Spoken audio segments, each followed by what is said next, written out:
anything to the future history that people might want, history that people might want to read later, well, I'll try to do what I can. Well, that's good. Now, you were born in Marshall County. I was born in Marshall County on what is now called George Clark Road. It's between Palm and Sharp and goes from 68 south and to the old Bottom Road. And I was born there in August 1918. And of course, my family has roots in Marshall County back to about the time of Jackson Purchase. Well, who was your dad? My dad's name was John Clarence Johnston. And your mother?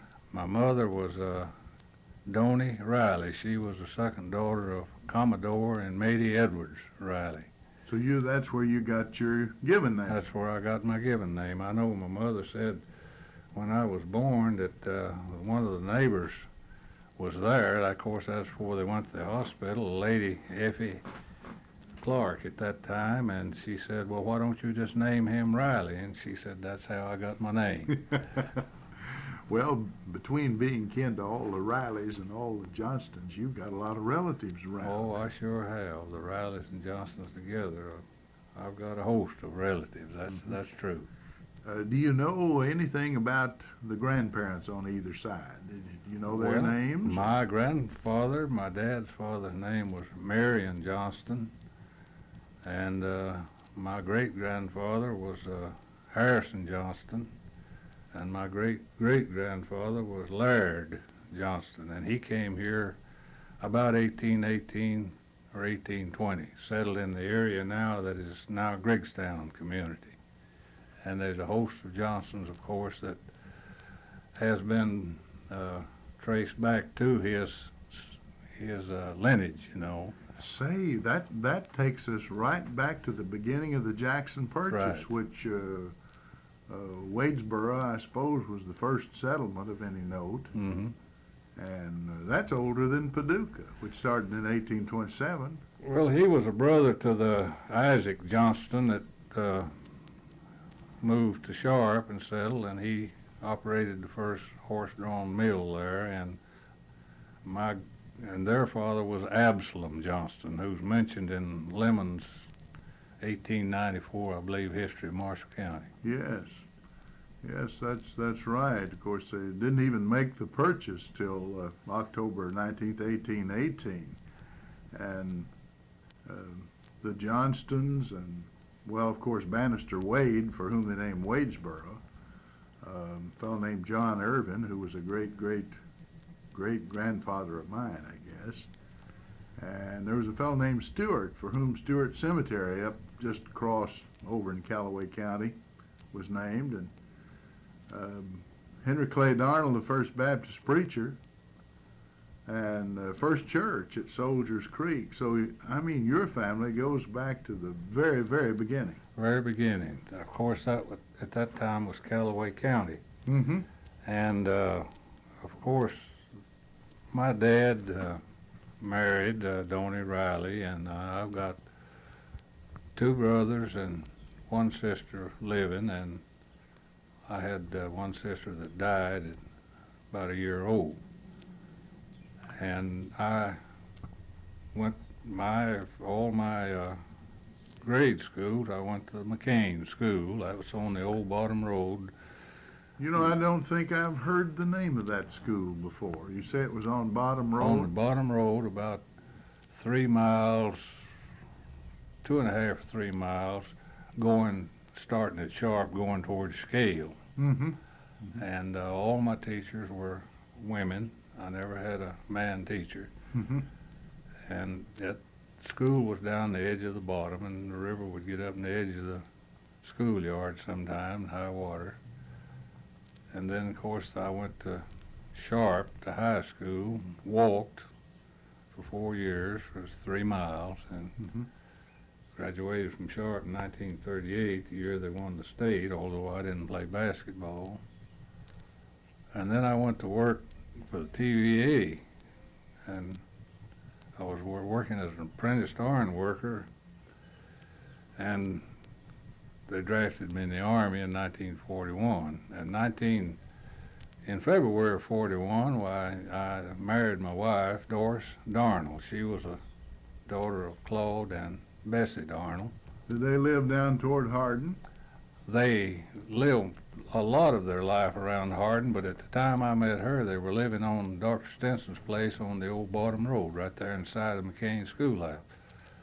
Did you meet her at school? No, they just a neighbor, you might say. Lived about a mile from where we live. And Claude and Bessie, of course, were married over 60 years, and they both lived to be in their early 80s. Mm-hmm. And of course, then they drafted me in the Army. I was married in February of 41, and they drafted me in the Army in March of 41.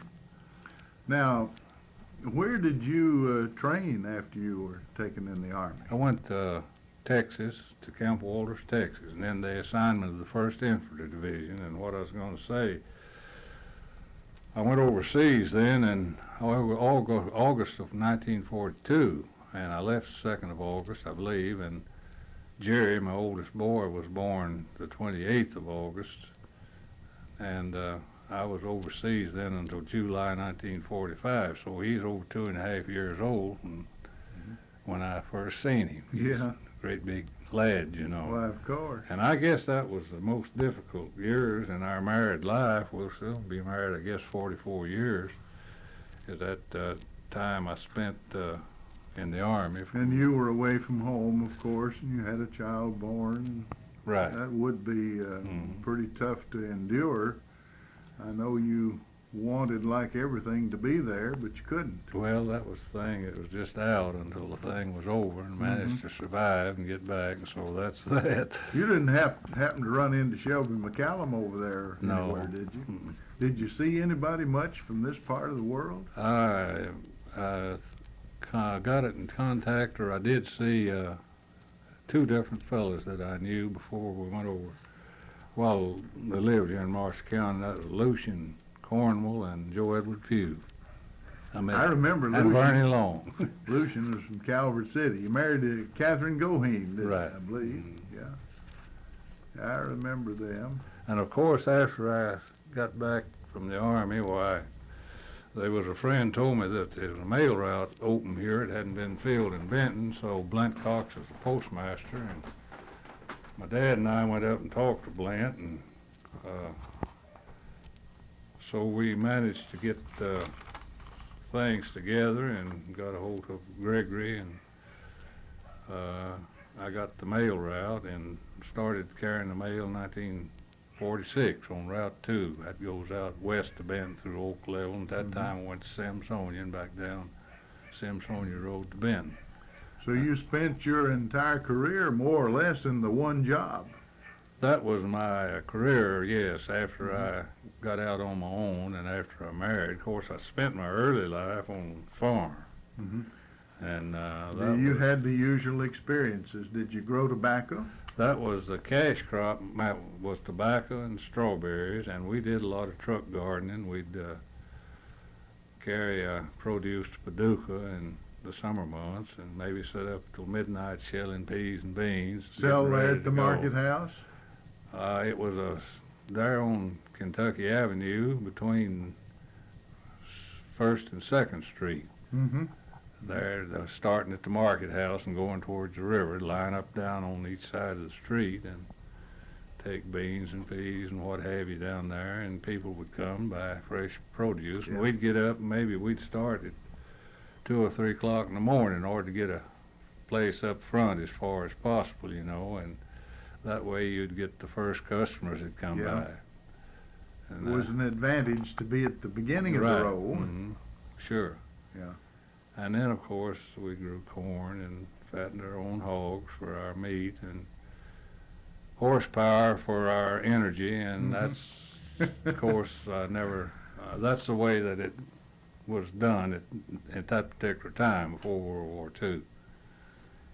Well, did your dad start out with a car very early in your life, or do you remember? Well, I remember the first car he bought. I guess it must have been about 1926, 7, somewhere along our T model. we lived back on well, you might say in a field. An old house had one log room, then another room been built to it, and kind of a lean-to kitchen, a little bedroom on the north side of that. And the old log house was about 20 foot square, and it was about a quarter of a mile off the road, and it was only a summertime road for the old T model. In the wintertime, peddler would come back maybe once a week, and we'd get our supplies from the peddler. And Do you remember driving a Model T? no, he got a Model A before I got big enough to try. I was going to ask you to start a Model T and drive it for us, but you... Well, I could do it. I remember very well. Of course, you had the ones that we had. First thing to do was try to get it cranked. It didn't have a self-starter. Self-starter. You had to crank it, and then it had a... Was it ever cold enough that you jacked up a rear wheel? Yeah, or maybe put hot water in the radiator to kind of get her warmed up to where it would kick off. Jack up a wheel, that made the motor turn easier, you know. And I had you couldn't get the things completely out of gear with that. Oh, no, that's right. And of course it had 3 brake pedals, one on the left, and one in the middle, and one on the right, and one of them was a clutch, the other one reverse, and one of the other one was a brake. And they were pretty good old cars for muddy roads, but nothing like they've got today. No. But those 30-inch wheels came in handy when the mud was about half knee deep. That's right, they sure did. And of course the road situation was a problem back then, and that's the same way on my mail route. The old wooden bridges and the planks would wash out, and it was muddy and narrow roads and limbs growed out, and then it's just so much different than what change that's been made from even from 46 up until now. Did a lot of people leave money in the box instead of stamps? Oh yes, yeah. Well, they would leave a letter in the box with the acquired. Sometime maybe it had more money than it would take to buy the stamp, so you'd have to stamp the letter and leave the change. Yeah. And on a real cold day, I imagine that turned into quite a problem. Your hands were cold, trying to wear gloves. It could create quite a problem, but we managed to get by with it. It's a pretty good job for a fellow like me, and I've never regretted it.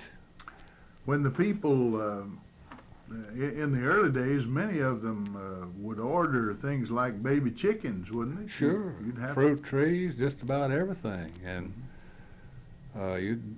in the spring of the year, that was a pretty big business, you know, delivering baby chickens or fruit trees or other things of that sort that they could order, strawberry plants or cabbage plants or sweet potato plants or just what have you, just about everything that we delivered. Well, they could get just about anything through the mail service, rural service, that they could at the post office. I want to ask you a little bit more about your Army service. Now, you were gone and didn't get to see Jerry till he's about 2.5 years old. Tell us some of the places you were during the war. Well, I first went to England, and then we did a little training in England, and from England we went to North Africa, the invasion of North Africa. And then, of course, that was in the area of Oran, North Africa. I believe they called it the Algerian French Morocco campaign. And then we went from there to Tunisia. That is a place there in the desert where Rommel caused much trouble, you know. And then trying to capture Cairo. And then after the North African campaign, we came back to Oran and went to Sicily, invaded Sicily. That was a pretty tough campaign there, wasn't it? It was. It was really tough time. It was bad, sure enough. I know Winston Churchill called it the soft underbelly of Europe, but it didn't turn out to be very soft, did it? Well, it wasn't soft as far as securing it for the people that was there, but maybe in Churchill's thinking, which he was right, I guess, that it would give them a springboard, you know, to Mhm. attack through Italy. Relieve the pressure on the Channel landing, Mhm. which they were planning. Of course, they didn't announce that. But And then, of course, after Sicily, we came back to North Africa and then went back to England and prepared for the cross the Channel invasion, you know. were you back in time for the June 4th, 1944 Yes. crossing? Mhm. Yes, I landed in Omaha Beach on D-Day, and then I went all the way through up until Caumont, France, and then I was out for a while, and then I went back and rejoined them in close to the German border up in Belgium, and Mm-hmm. then went into Aachen and on in that route. Mm-hmm. Crossed the Rhine River. I never did cross the Rhine. Didn't cross the Mm. Rhine. I left there in November, I guess, just before they went in on that Cologne plain. Mm-hmm. Of course, I had the 1st Infantry Division. Now, did you have to go to the Pacific then? No, I was discharged and was at home on that point system before they dropped the bomb in the Pacific, the Mhm. atomic bomb. I done discharged and at home. Of course, the war didn't last nearly as long as we were afraid it might. I can remember the slogan after Germany surrendered on May the 8th, 1945. Why, they got up a new slogan, Golden Gate by 48. Mm-hmm. But of course, Japan agreed to surrender terms in late August after those 2 bombs had been dropped, and I guess the surrender was actually signed on board the battleship Missouri in September 1, 1945, same Right. year. Mm.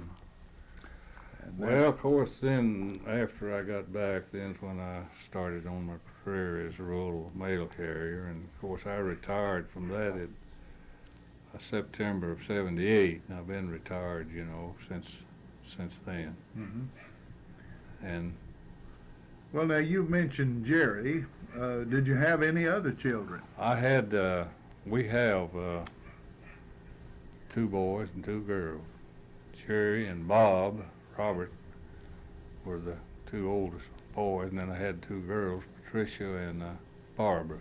Mm-hmm. Of course, Barbara married a boy from New Jersey who came down on a scholarship to play football at Murray. Leonard, call him Lenny Jezik, and they both at present are teaching school here in the Marshall County school system, and he's helping coach Marshall County football. Mm-hmm. And I have a daughter that lives in Nashville, married Michael Peak.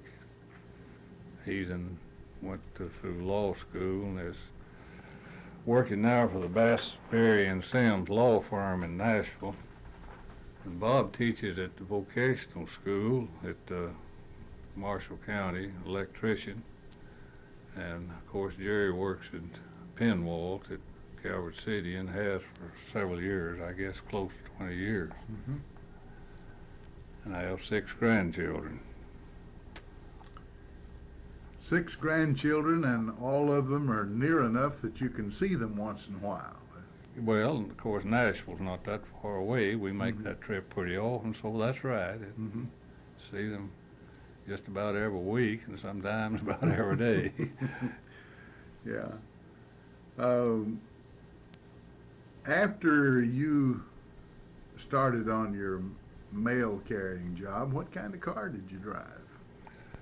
Well, my first one, I've forgotten now. It's just what you know, when I first started, cars were hard to come by. They had that in 46, Mhm. and You had to sign up and get on yeah, a waiting list? sign up and get on a waiting list, so we just had to buy old used cars, and a lot of them, you had to do a lot of persuading to get them around the route, and come back. If you made it, well, you'd get back and maybe take it to the garage and get it ready for the next day.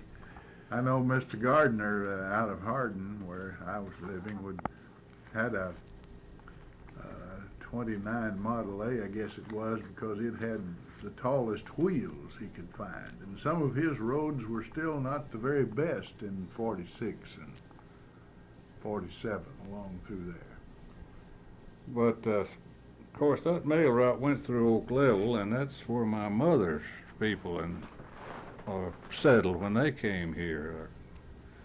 Eldridge Riley came here right after the Civil War, and he was my great-grandfather. Commodore Riley was my grandfather, and you have a little bit of history here I could record that happened to my great-grandfather.